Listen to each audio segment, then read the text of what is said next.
All right. All right. Uh, Policy talk. You already know what it is. You probably don't. Loving basketball. Shouts out to you. Just joining in. It's another policy talk. Man, y'all coming in here before I got an opportunity to shout y'all out. But hold on. Let me put this pinned comment. Welcome to the third installment of Policy Talk. I'm Anyi Malik. If you logging in live, you already know that. Shouts out to you. Let me put the policies. I should have wrote this down and copied and pasted it first. Oh shit. Good brother on here. Policy talk, the policies. I talk about my policies. And then I'm over here trying to type them in the chat right now. But if you watch my program or you listen to me for any amount of time, I'm going to tell you already the policies. You probably already know them. No free promo. No entertaining hypothetical scenarios. And no talking of numbers. These are my policies. Yeah, these are my policies. And then, yeah. So today, I'm gonna have a little adventure in policy talk, talking to, reiterating my policy. And I got some secret policies, you know what I mean? Them the policies right there, but I got a secret couple of, that I don't hammer down on, but they are policies as well. One of them being no reasoning. I don't give up no reasoning. You ask me why I chose to do something, I don't provide you no reasoning. As a policy, you're not entitled to that. You're not entitled to the reasoning. Why? Why? It don't matter why. What's more important is what. And then if I got to really answer the question why, I'm gonna hit you with a loop. The why being is that I'm a decider that has decided. Why did I decide? Because I'm a decider. And that's what deciders do. We decide and stick to decisions. I do have a guest here that will be joining me shortly. Cool Med _ Iva will be joining me here to share her policies a little later. Shouts out to y'all that's just joining though. If you haven't caught the policy talk, the pin chat is right there. You know what I mean? My policies, very personal and near and dear to me, and get me out of a lot of, it just make my life peaceful and efficient. No free promo. Look, I said no free. Oh my goodness. Oh my goodness. I got to unpin the comment and start all over. Oh my goodness.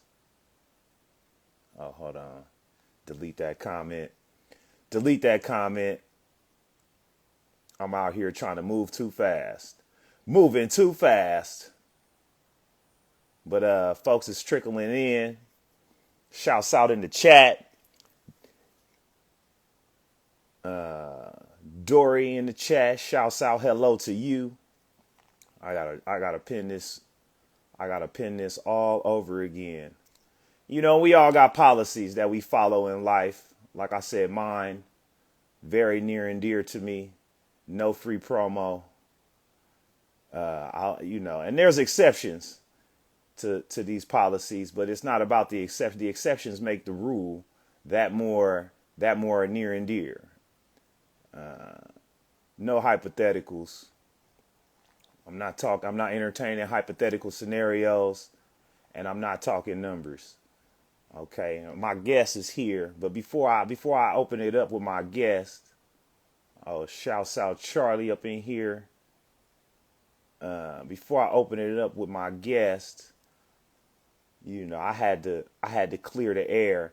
One of the most dangerous lies going around in the internet, the most dangerous lie is that, this is a safe space. This is the most dangerous lie that people tell. You know what I mean? And, if you was on my live last night, or if you've been observing some of my Facebook activity, You probably reached out with some cause for concern because I had expressed some angst and irritation surrounding the loss of a fellow comedian, Neil Nanda, no longer with us. And I said something to the effect of every time a comedian dies, I want to say the thing that I notice about the process of what happens afterwards. That I notice and I hate, I just despise, what happens after the demises that process. But then I remember that this is not a safe space. Even this, that's why this is a safe space is one of the most dangerous lies, because you feel comfortable and vulnerable, or, you feel free to speak on what you want to speak on, speak your mind. But really, that vulnerability is often betrayed.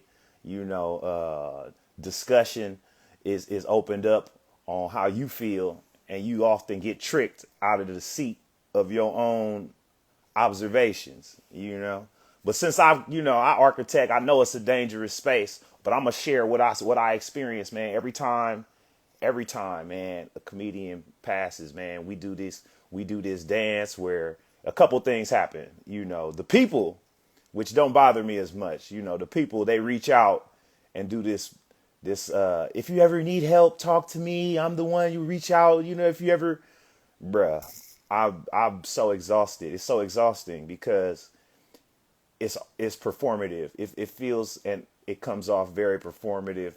Clearly, if these folks maybe even had these spaces with you, they might not even, well, hypothetically, I can't even say what will happen, but the fact that people come through after the fact, especially when it's self-inflicted demises, people want to present themselves as a safe space for those who, going through things internally. And as an observer of that process, it's just very exhausting. And what also is exhausting from the comedian perspective is that, spaces and places that was not showing that love, only they show up posthumously. They show up with the love posthumously when, when the love and respect was not really there while the people could feel it. We talk about giving people their flowers while they can smell them, all this woonty woomp. But only when cats die, does the dynamic change, and it's like, okay, now you respect it. Now you want to put people on marquees. Now you want to go through these things, and it's like, bruh, it's very exhausting to experience that, being in the trenches a lot of times with people, because the trenches is very trenched. It's you be drenched in the trench. Who up in here? Okay. But yeah, that was a little rant, you know what I mean? There was some people reaching out to me like, what do you mean? You can vent to me. This is a safe space. I was drunk out of my mind online, had no business even hinting that I have feelings to even feel, because it's not even a safe space to acknowledge and gauge the safety or the danger in a space, and then nobody specifically, it's a general, nobody specifically irritated me. It's a general, and that's another thing that I won't attack an individual person. I won't attack an individual person online, especially if I got your number. I'll hit you up like, hey man, you full of shit. Or hey man, let's unpack what you was talking about. Let's unpack what you was talking about. Usually when I make a post or something, it's like 4 or 5, 6 or 7 people, or even 2 people minimum that the shoe is going to fit on. So I don't really, I don't, if I got an expression for an individual, I will go to that individual. But if it's just like so overwhelming, like all y'all doing this right now, a bunch of y'all do this, I see the same.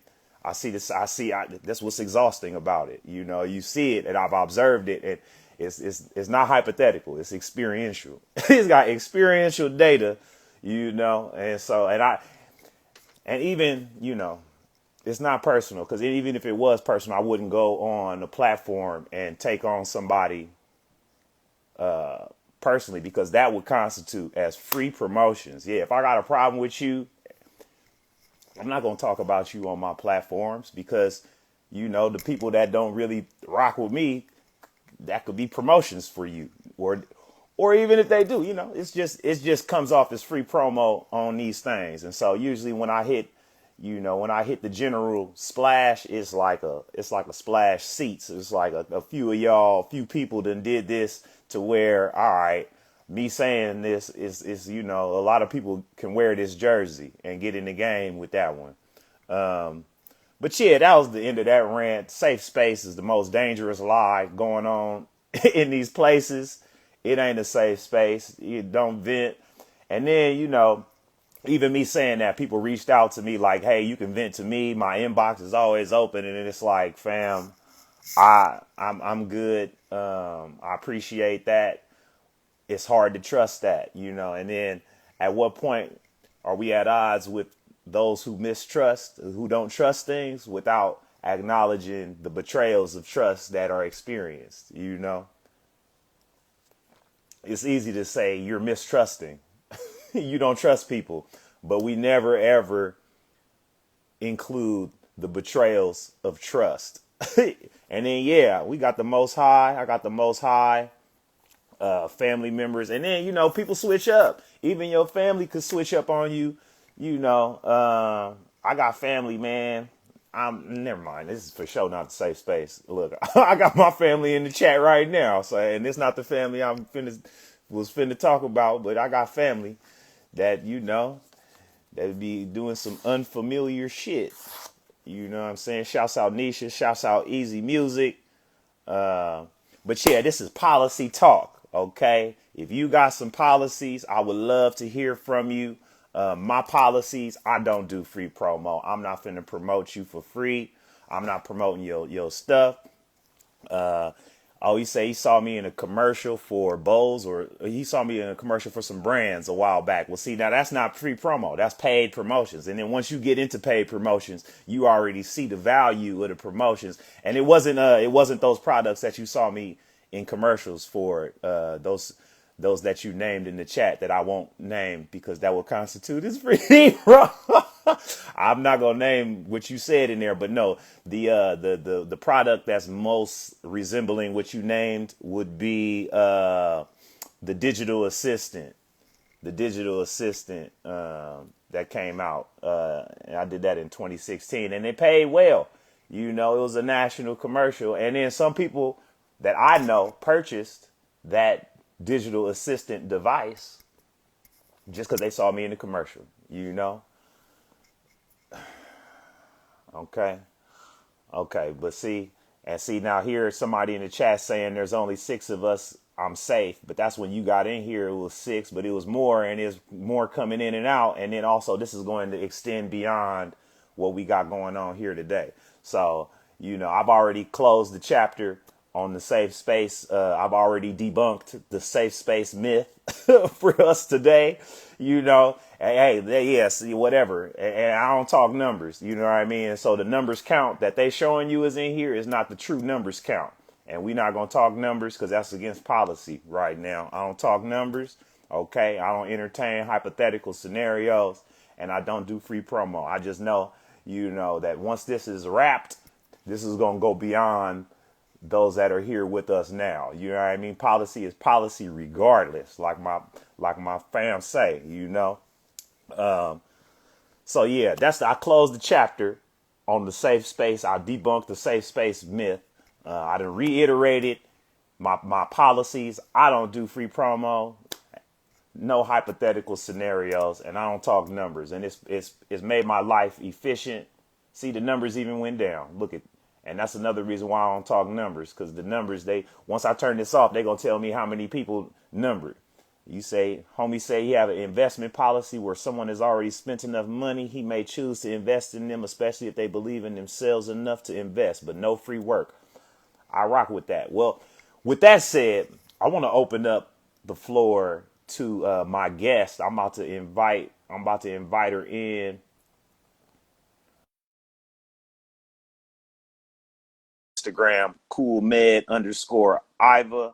I don't know if her account is private, but you is cool med underscore Iva. I'm waiting on her to join me right now. She's got some interesting policies that I'd like for her to share and discuss with her. I got some secret extra policies. You know what I mean? But I just really be hammering in on those three. But welcome, Ivana. Thank Is it? you, Do I say Ivana or Ivana? Ivana. Ivana. Yeah, yeah. See, I had to even check myself. I should have figured that out before dialing up. But you're in the medical profession. You're a medical professional. I won't get specific, you know what I mean? Because I don't Thank want to, you. you know what I'm I saying? That would appreciate also that. constitute no, it ain't for your privacy. It's I'm not not a doing safe free place. promo. No, and it's no, I'm not gonna do no free promo. If I saw you Yeah. on the Anyi show, I want to hire you. No. But you have some interesting policies. I put out a call for those that have policies or rules in Right. life that they follow, and you reached out and said that you had some that you would be willing to share, and you shared them with me, and one of them, the first one is that stood out to me is never wait on others to do something that you want to do or places that you want to go, Right. um, and stay away from others who always criticize others. Right. Fam said he just stopped laughing. Okay, so let's start with the first one. Can you reiterate that? These are your policies. You probably tell people this all the time, right before you have to remind yourself that you don't do that. Yeah, I actually don't. I had to think hard about what my policies are. I knew that I have certain way of doing things, but this was the first time that I actually had to define them when you asked. So it really made me think a little bit. And both of them came from my own experience. It has nothing to do with other people's experience. I'm not smart enough to learn from others, so I make the same mistake 20 times and then I learn from it. Um, but I think so on both of them I made a complete 180, because in the past I would always wait for someone else to travel somewhere where I wanted to travel, or go to a movie, and then if they don't make time, or if we can't if our schedules can't work out, then I don't see the movie, or I Meanwhile, don't yeah, go you to. want to see the movie. Exactly. You're like, Meanwhile, but yeah, simple things as simple as that. And it doesn't matter, is it a partner? Is it a family member? Is it a friend? You're always waiting for someone else, and they might be waiting for you, to be so fair. now y'all got a standoff. Right, right. And then I think the biggest switch with me happened about a few years ago. I had a huge life event that changed a lot of things. Um, and then I just did the first step. I said, well, I always wanted to. I at the time I was living on the East Coast. I said, well, I always wanted to visit San Diego. So I just got on the plane, went to San Diego by myself. But then I made this mistake of where I was staying in the hotel, so that's really defied the purpose, because I traveled by myself, but I wasn't doing anything.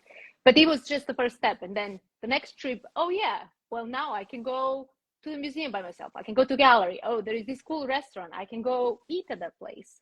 And it really helped me get to know myself. So I think little by little, step by step, I just started doing it. So now that's automatic, that I plan everything according to me. And then if there are other people involved and they happen to be around and we can do it together, that's wonderful. I'm not saying I don't like going out with other people, Right. but But you say the train is leaving the station at right, right. yo, Whoever get wants your to shit hop on, together. yeah, Look, we exactly, leaving at exactly. this time, Yeah, or I'm exactly. leaving at this Pretty time, much, you know. pretty much, Now pretty much. sometimes these policies, they kind of hit us like a ton of Right, bricks when we have to identify them, and it's right, like usually a moment that we can signal to where it's like this is when we decided to implement these policies. Is there a moment that you can identify when, let's say, for example, this person was never waiting on others to do something that you want to do? Was there a moment that you had this aha where it's like, okay, this is what I've been doing, I'm not doing this no more? well, yeah, as I said, I think I was a little bit forced to do that, because I just got in a situation that was very different from my previous situations, where I was always either in a long-term relationship or living with somebody, and then suddenly I was on my own completely. There were no roommates, there was no partner, there was no family members, it was just me. So it was like, oh wow, this is great, but also what do I do now? It's just me. So for me, it wasn't entirely by choice, but then eventually I made it work.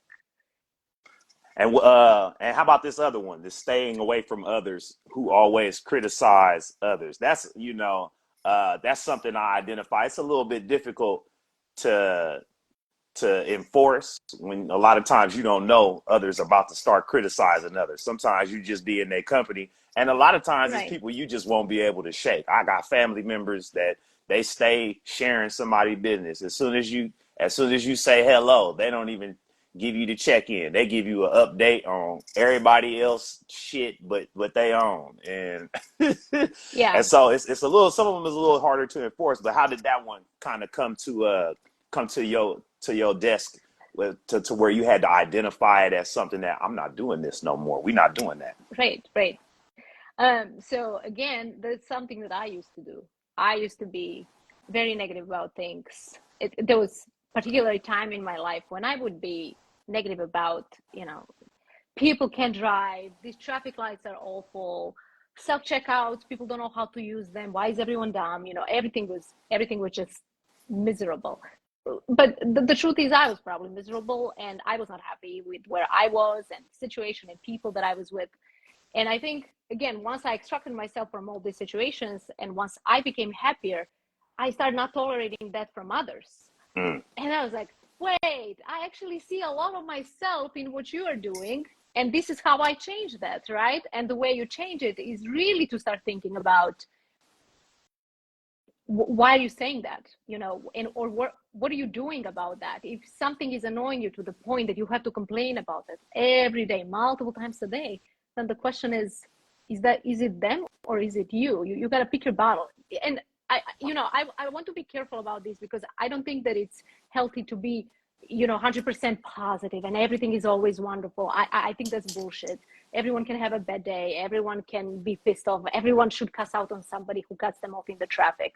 But when it becomes a habit that somebody immediately about a person or a situation points wrong, that's a problem. And it's truly, we should have empathy for the person who does that as well, because they're truly unhappy with themselves, by pointing out what's wrong with someone And else. I That think you really said that kills too them. when you said, I think you had acknowledged it when you said that you were at some point right in the thick of it, where you Right, was also that person right, that was criticizing others. And so while it's something that you want to steer yourself clear from others who have nothing but criticisms for others, you also kind of want to free yourself from the judgment of that, because you'll be judging a former version of yourself that was doing the same exactly, exact shit. And exactly. I for sure can for sure identify with that. That's why it's especially with the staying away from people who just have nothing but the people who talk about people more than they talk about ideas. Right. That's you know I could identify a time where I was that person, and so it's like, damn, it's like you said, these are people showing you versions of yourself that you want to distance yourself from without judging them, and then you kind of just got to find a gentle way of implementing your policy, or even just reminding to say, hey, I'd rather not talk about XYZ, or let's do this instead of that. How often do you catch yourself? Because I catch myself, I say no free promo, Right. no hypotheticals, no numbers. I catch myself dead in the middle of doing all three sometimes. You know what I'm saying? I'm talking about somebody else's promotional hypothetical numbers. And then I'll be like, you ain't even supposed to be doing none of that. What is you doing? You out here promoting hypothetical numbers? What? And so how often do you catch yourself, waiting on others to do a thing, or hanging with those that criticize, or even getting caught up in the gossip? Right. Right. Well, nobody's 100% perfect. And I think recognizing it is the most important aspect. Whatever you want to change about yourself and whatever you're working on yourself, recognizing it in the moment, acknowledging it, is the biggest step, because it's going to happen. You are going to have a free promo. You're going to talk numbers. I'm going to be gossiping with somebody probably in a few days. But I think that not becoming your habit and that not becoming your automatic thought is what counts. Okay. And then sometimes, we carve these policies out in our lives, and then we find just through implementation that we find that there are some exceptions to where it's like, all right, okay, no hypotheticals, but if I don't imagine the future that I want to create, you know what I mean? What could be is hypothetical, but if there's pathways for me to make something happen that could happen that I want to see happen, I got to entertain the hypotheticals so that I could work it backwards. You know what I mean? Right. And sometimes, if I want to do business with somebody, I got to talk numbers. You know what I mean? I got to show some numbers. I got to provide some sort of informational data. I'm sure that I forget the exception that I had to the no free cross promo. If I do, you know what I mean? If we promoting each other, or if it's some, if it's mutual, then it's not exactly free promo. It just didn't cost nothing. You know what I mean? And it didn't cost them, or it didn't cost me anything to promote. Shouts out Lisa. Hello in the chat. What exceptions have you identified, if any, for either of your policies, the not waiting on others or staying away from those who criticize? What kind of exceptions to these policies have you identified? Well, one of the exceptions for not waiting for others is really, it really has to do with my comfort. For example, eating. Eating is very cultural.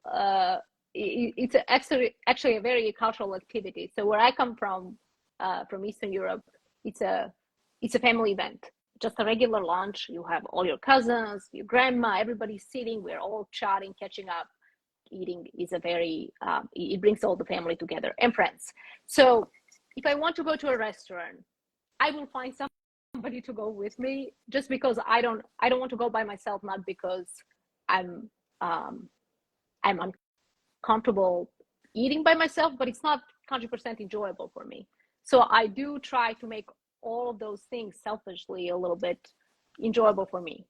So Okay. I don't force myself, because I think, with social media, you get bombarded with all these life advices and how you should live your life and what you should do, and take a trip every year by yourself. No, I mean, if you don't feel comfortable doing it, don't. Right. But you should experiment, you should try, and then if you find yourself enjoying it, keep doing it.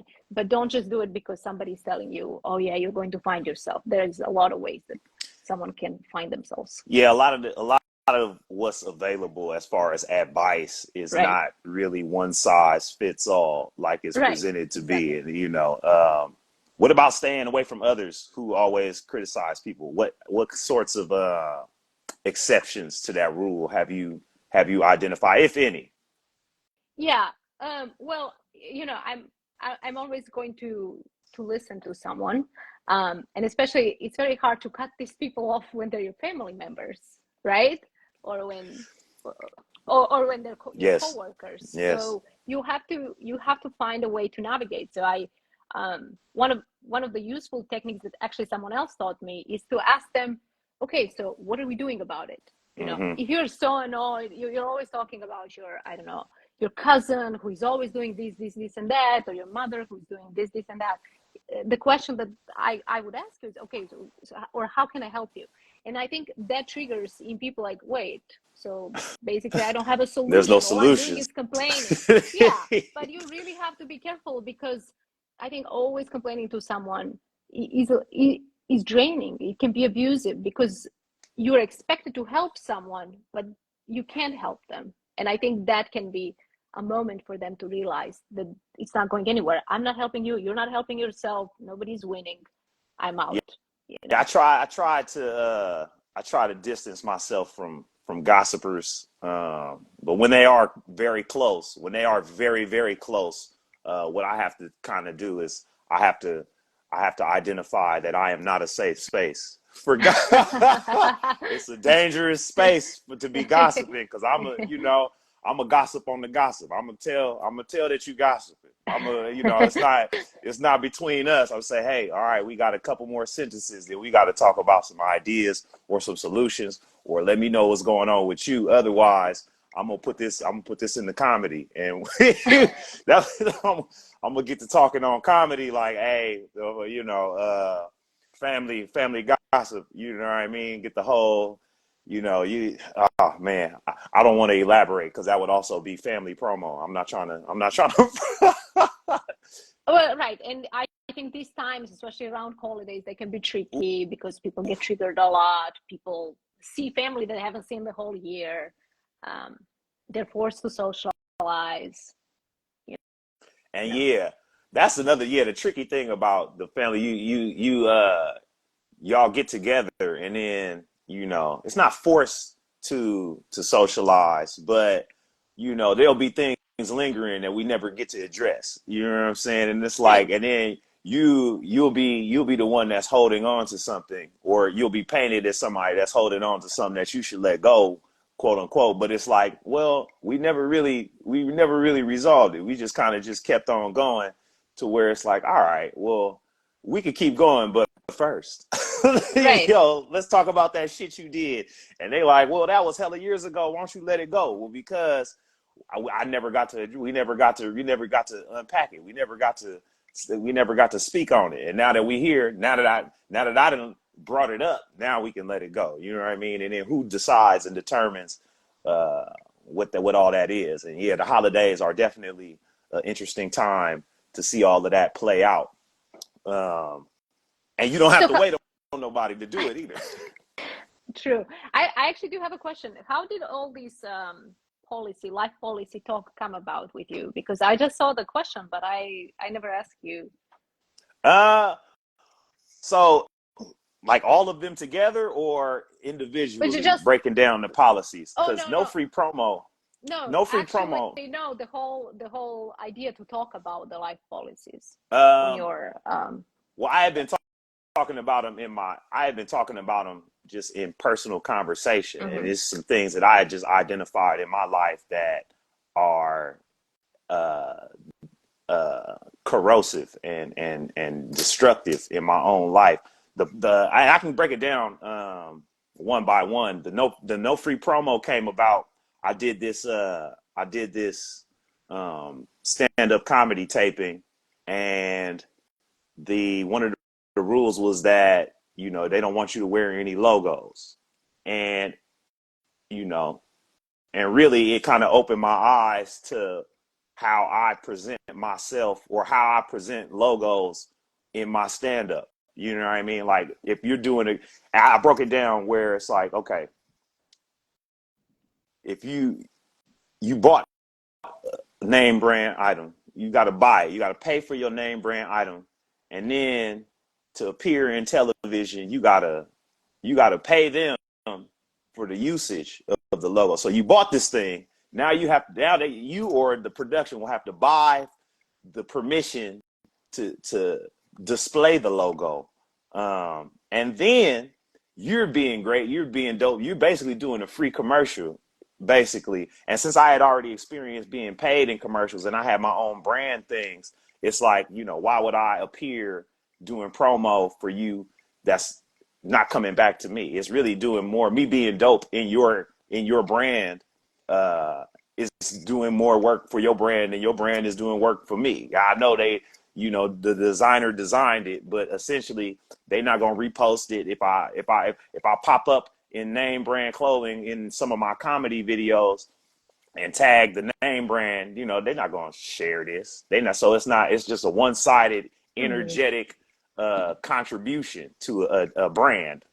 So then I kind of got spiraled out of control, not out of control, but it kind of accelerated to just don't mention nothing because you could be just performing, you could just be giving up energetically to a lot of causes that you're not aligned with. The no hypotheticals came about uh, just, I don't know exactly when, but I usually when people say if or like the people cook up these scenarios and they say, what would you do if, what would you do if this was this is this, and then you'll entertain that. Meanwhile, you're like completely lost in another reality, and then the thing could actually come to pass, and all that shit you said you would do, you're not going to do, or it looks different in real life. You know, the circumstances that created, you know, this hypothetical scenario that you're entertaining, when it actually does happen in real life, it's not at all how you imagined it.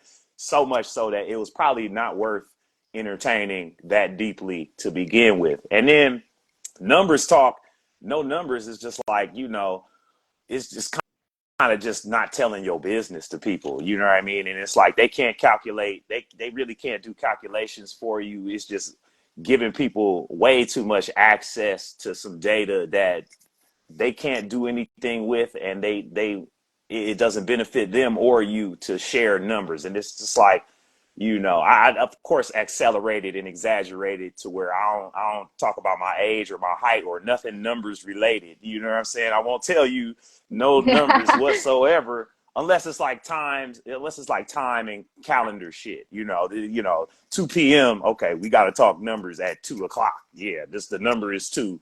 You know, the date is the 24th. You know, but beyond that, I found I just found myself feeling really stank whenever I perform free promo, whenever I entertain hypotheticals, whenever I talk numbers. And then there's some other little policies, but it's just hammering in on the three right there kind of just started in conversation. And then people will try to catch you.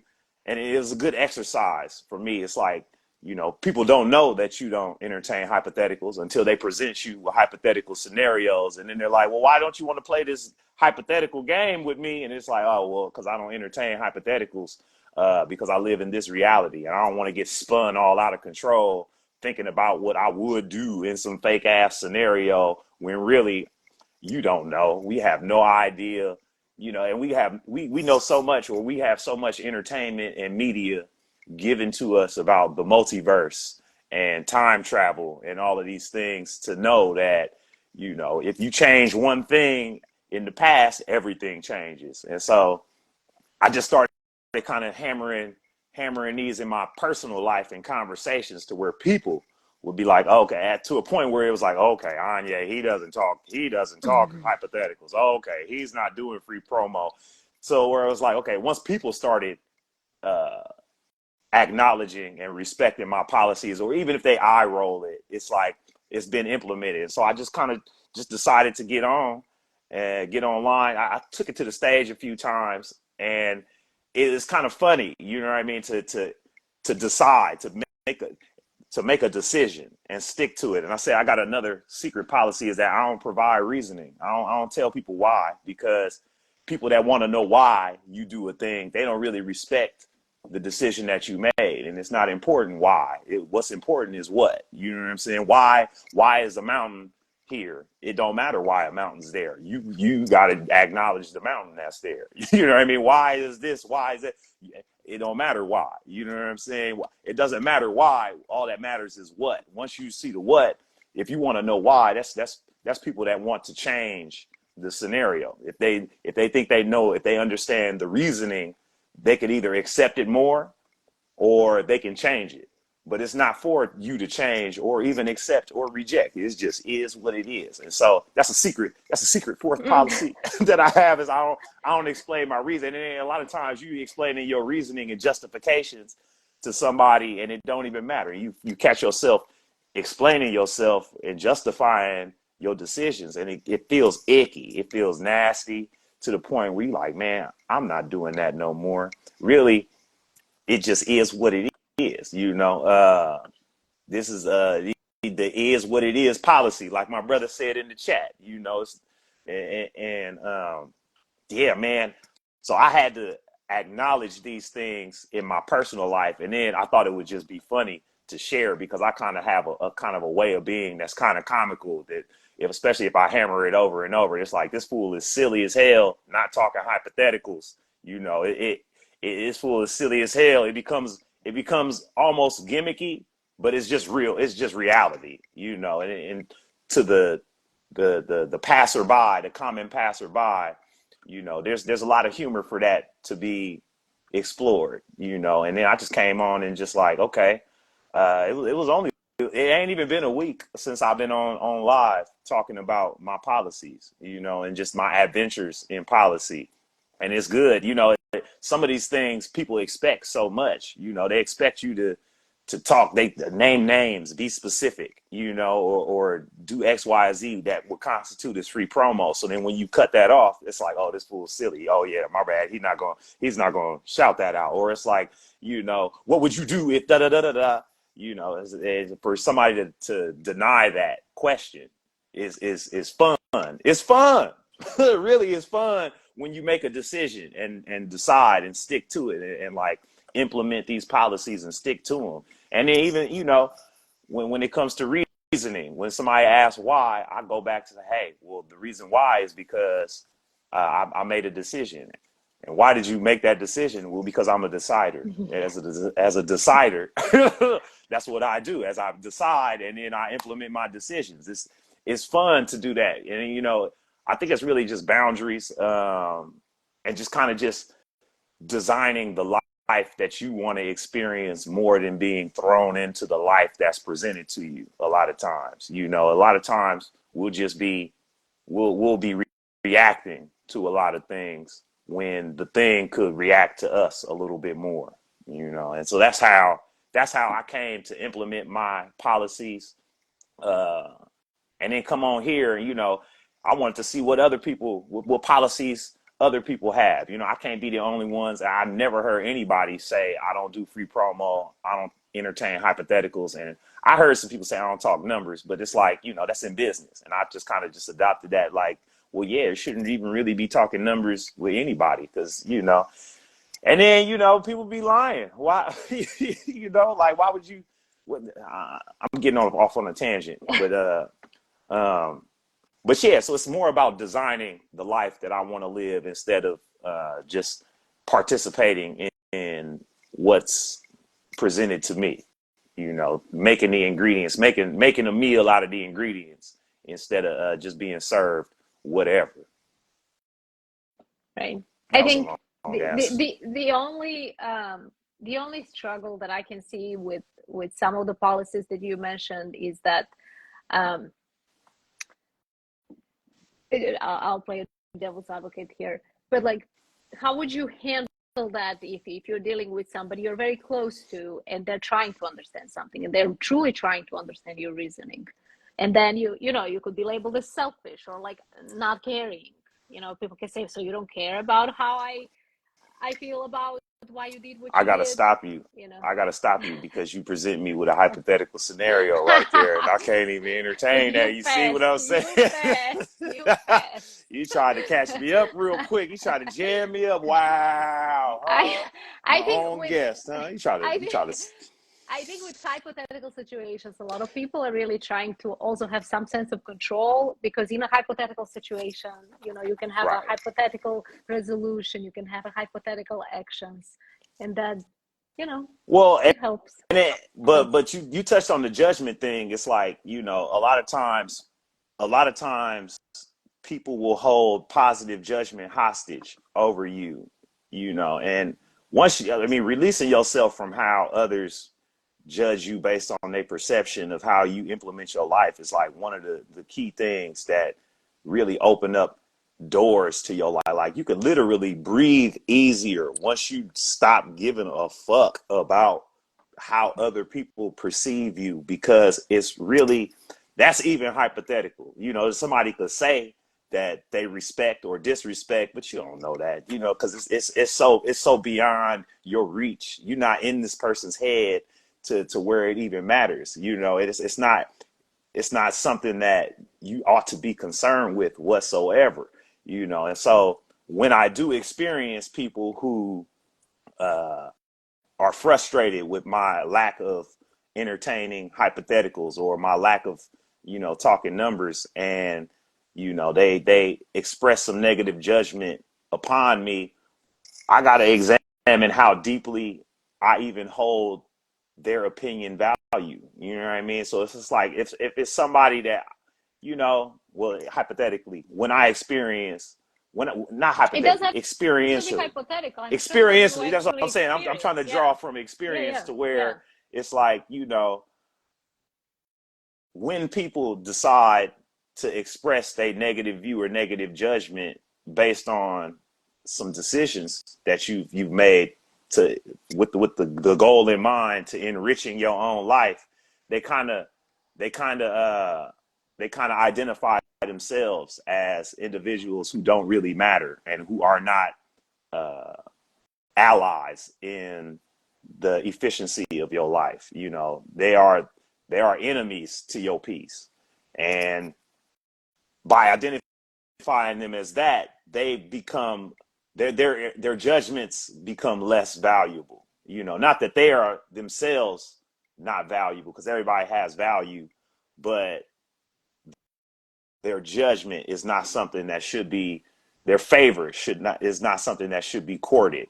It's not something that's worth courting. And a lot of times people don't see the vision of what you're looking to implement until way after the fact. They'll come up to you days, months, weeks, years later and say, man, I never understood that thing that you was talking about, not that free promo, until it happened to me. And I was doing all of this free promo and I was like, I get it now. And so it's not for you to walk them through your process and provide them the reasoning on how you implemented decisions that benefit and enrich your life. It's not for you to walk them through that whole process. It's for you to just walk the process, walk your thing, and then implement it. And then if they get it, they get it. If they don't, they don't. But like the judgment, I don't even really respect a lot of folks' judgment enough to to really take negative judgment to heart like that. I don't know enough about people to care like that. And then I see examples in society to where it's like, oh, people kind of just do anything a lot of times. And then a lot of times people say and do stuff that they're not even really attached to. A lot of folks live like an unconscious kind of process. It's like a conveyor belt of conversations and behaviors. It's just like, oh, okay, it's December 23rd. We gotta go buy this and wrap this up and do this. And then, hey, how you doing? Oh, I'm great, man. It might rain today. And it's like we have these unconscious processes, that I've observed and even participated in myself. And then once you step back in that and see others still in that, you care less about how they feel about you. And a lot of times it's control tactics. They want to, like what you said with the hypothetical, that people will present you with a hypothetical scenario so that you can, they can gauge your behavior in some fake scenario that they made up. They want to, Right. they want to, they kind of want to. It's like a control tactic almost, but not like, it's not like real control either. It's just like it's like a dangling of a carrot of judgment for them. I'll hold you in positive favor if you believe this. And it's like, okay, well, if I don't and you hold me in negative favor, how has my life changed? How has my life affected? Now it's just like, okay, if I hold you a negative favor, then that means, or if somebody holds you a negative favor, that means you'll be vulnerable to some unfavorable actions from this person. And it's like, okay, well, I was probably at risk from that even within your favor. It's not to say that even being in your graces that I'm not going to be subject to what I constitute as bullshit. And you never know either way. But as far as enriching my life, that's the primary importance. You know what I mean? And so how to, like, a lot of times people deploy these scenarios unconsciously as a means to control.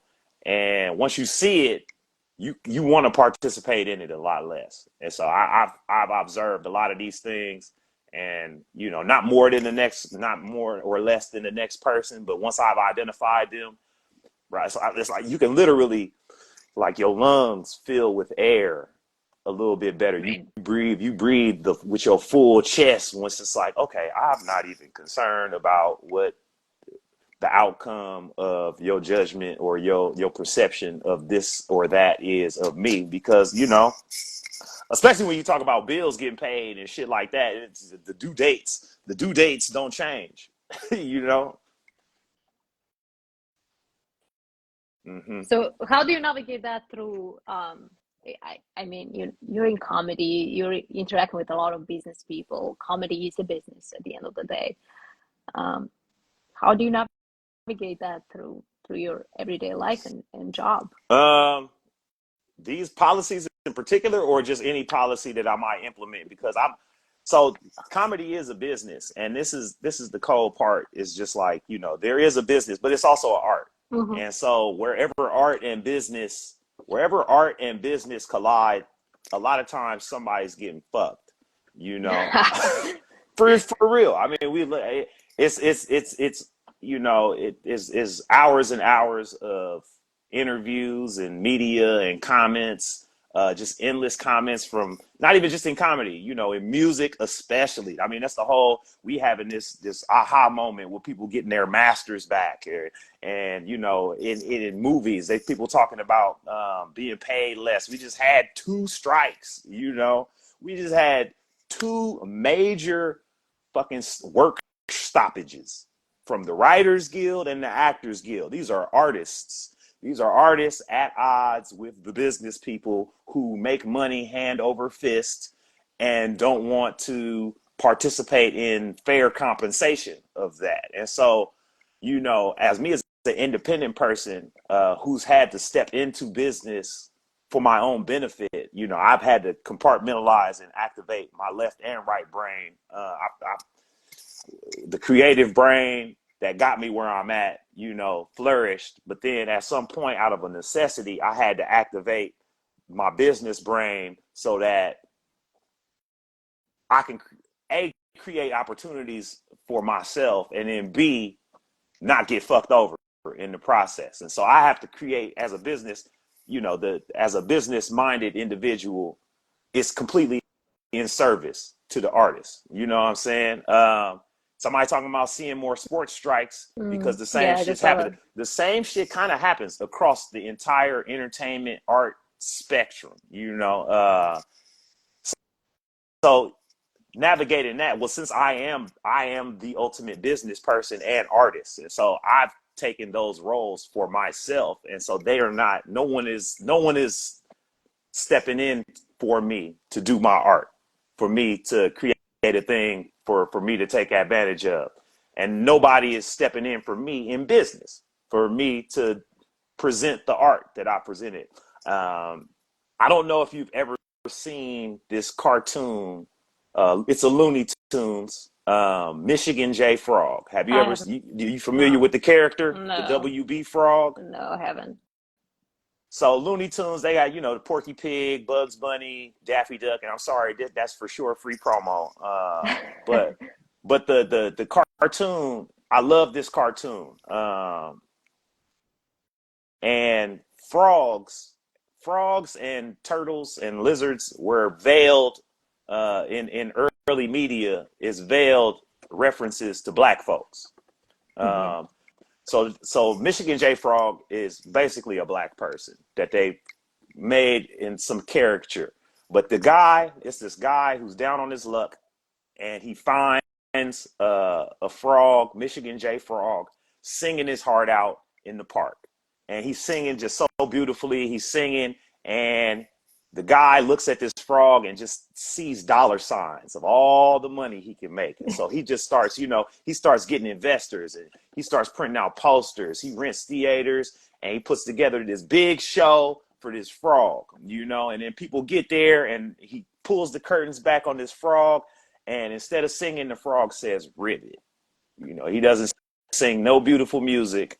And I think that, you know, and he does it a few times to where he's back in shambles, he's back in ruins because he wanted to exploit this frog. You know, he wanted to exploit the fuck out this frog. He at no point talked to the frog about how much money the frog was going to make. At no point, you know, the frog was doing all this singing and dancing and choreography, you know, that he came up with, the guy, of course, he did work, but at the same time, he wasn't in on any of the compensation that he should have been discussing with Michigan J Frog. And that's why when the curtain pulled back, he didn't have nothing to say but frog noises, because you know you wasn't compensating. You was it was exploitative. The nature of their relationship was exploitative. And I always think of that frog when when these conversations come up about art and business, and the comedy business or the movie business or the music Right. business. It's like there, none of these people can do the talent. Their talent is exploiting the talent. They're this guy down on their luck in the park, and they found the thing. And, you know, now, if only the people would get into these positions, and just say ribbit, you know what I mean, instead of singing it. But they've done some trickery to where, the prospective payment is prospective. The payment is prospective. It's what will happen. Once we do this, you will be this. And Right. which is prospective. Prospects is another form of hypotheticals. And so, if you don't have a contract, everything is prospective. And so, me implementing that is just, I just deal with what's in front of me. I won't allow myself to experience too much exploitation. Some of it, you accept certain deals, uh, and I could get specific, but then I'll have to engage in free promo that I don't want to do. And I would have to talk numbers. But a lot of times, even when you are fairly well compensated, like we talking about sports strikes, those cats make millions of dollars. But when somebody's paying you millions, it's only because they making billions. Right. It's not because they feel that you're worth millions. They kind of probably feel that you can, unless you get with somebody who can leverage that, who can leverage what you do into some a better contract. But it's all back to that, like, exploitative process. So me as a business person and a creative person, I'm purely creative. Essentially, I'm at heart a creative, and the business aspect of me only exists in service to my creativity. And because of that, I get to set a lot of the terms in what I call creative business. You know what I mean? Or I get to be more creative with that aspect, so that I don't have to, like, I walk away a lot of times from a lot of things that immediately in front of you seem beneficial, because prospectively it could lead to XYZ. But while it's in front of me, it's not adding up to what's favorable for me creatively or business. You know what I mean? And so me navigating all of that is largely in part